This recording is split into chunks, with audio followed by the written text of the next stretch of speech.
वक्फ bill संशोधन संसद में पास कराने की तैयारी है और वक्फ बिल संशोधन को लेकर के पूरे देश में जो धर्मगुरु हैं वो विरोध भी कर रहे हैं। इस पर बात करने के लिए हमारे साथ मौलाना यूसुफ अब्बास हैं। इन्हीं से जानते हैं कि किस बात को लेकर के ये विरोध कर रहे हैं। सर, किस बात को लेकर के विरोध कर रहे हैं आप इस वक्फ बिल संशोधन को लेकर?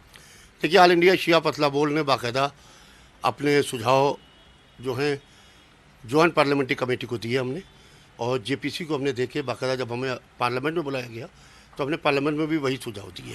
देखिए, वक्फ अलल खैर है, वक्फ अलल औलाद है, और एक चीज़ है वाकिफ़ की मंशा। तो हम लोग जो विरोध कर रहे हैं, वाकिफ़ की मंशा के ख़िलाफ़ अगर से कोई काम होगा तो उसका विरोध होगा। लिहाजा वक्फ माल खुदा, माल रसूल, माल इमाम है। अब हमारे यहाँ 7 को मेहंदी होती है, 7 मुहर्रम को, 8 को हज़रत अब्बास अलैहिस्सलाम की हाज़िरी होती है, 10 को फाका शिकनी होती है।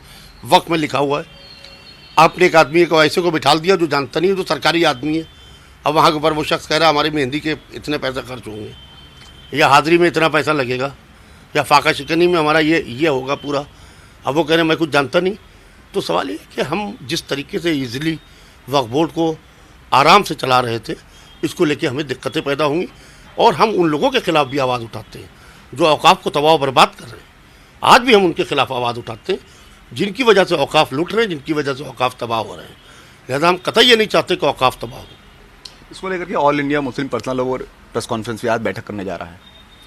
देखिए, आज all India Muslim personal law board ने जो बैठक कर रहा है Delhi press club of India में रायसीना मार्ग पे, आज उस बैठक की कोई ज़रूरत नहीं थी। आज उस प्रेस कॉन्फ्रेंस की कोई ज़रूरत नहीं थी। प्रेस कॉन्फ्रेंस की ज़रूरत उस दिन थी जिस दिन आपने बाकायदा दिल्ली के जंतर मंतर पर आपने धरना दिया था, या 1 हफ्ता पहले, 10 दिन पहले, 5 दिन पहले, या कल दिन में कर देते यही काम, तो उससे एक मैसेज जाता। एक तरफ बिल पटल के ऊपर पास हो रहा है, 8 घंटे का डिस्कशन का टाइम है, 8 घंटे उसके ऊपर बाकायदा डिस्कशन होगा, और उस बीच में आपको कौन सुन रहा है इस वक्त? आपको सिर्फ एक फेस सेविंग के लिए ये बात कही जा रही है कि हमने भी प्रेस कॉन्फ्रेंस करके, हमने भी काली पट्टी बनवा के। तो काली पट्टी से या प्रेस कॉन्फ्रेंस से क्या होगा? संविधान के दायरे में रहते हुए हम एहतजाज कर रहे हैं। ऑल इंडिया शिया फतला बोर्ड एहतजाज कर रहा है, मगर कौमी मुस्लिम मसाइल के ऊपर ऑल इंडिया शिया फतला बोर्ड मुस्लिम फतला बोर्ड के साथ है, मगर मुस्लिम फतला बोर्ड ने पूरी तरीके से हमारा साथ नहीं दिया, जिसका हमें बहुत अफसोस है। जो बिल ला रहे हैं इसमें डीएम शामिल होंगे, सिविल भी है, महिलाएं भी शामिल हो, तो इसमें प्रॉब्लम क्या है? इससे तो और आसान हो सकते हैं चीज़ें। जो चीज़ें बहुत सालों से पेंडिंग पड़ी है वो तेज़ी से होंगी। देखिए, हम भी चाहते हैं कि अच्छी चीज़ का स्वागत होना चाहिए, क्योंकि अभी हमारे सामने बिल आया नहीं है। या जिस वक्त बिल आएगा तो हम अच्छी चीज़ को वेलकम करेंगे, अच्छी चीज़ का स्वागत करेंगे, हम चीज़ का विरोध नहीं करेंगे। उसमें जो गलत चीज़ें हैं, जो वक्फ के ख़िलाफ़ हैं, हम उसका विरोध करेंगे। सरकार से पुनः विचार की मांग करेंगे, सरकार उसके अंदर इस्लाह करे, उसको ठीक करे, और नहीं ठीक करती है तो अदालत उज़्मा का दरवाज़ा है, सुप्रीम कोर्ट का दरवाज़ा है। यानी सुप्रीम कोर्ट जाएंगे? हम सुप्रीम कोर्ट तक जाएंगे और इस लड़ाई को वहाँ लड़ेंगे। जो हमारे कॉन्स्टिट्यूशन ने हमें राइट दिए हैं, उस राइट के तहत हम ये नहीं चाहते कि वक्फ बिल पास हो गया, अब मुसलमान नारा तकबीर अल्लाह अकबर लगाता हुआ निकले और सरकारी इमारतों को नुकसान पहुँचाए और गाड़ियाँ तोड़ दे और मारना लोगों को शुरू करे, फिर किसी माँ की गोद उजल जाए, फिर किसी औरत का सुहाग लूट जाए। ये बिल्कुल गलत है। यानी घंटा घर में वो प्रदर्शन वाली तस्वीर एक बार फिर से देखने को नहीं?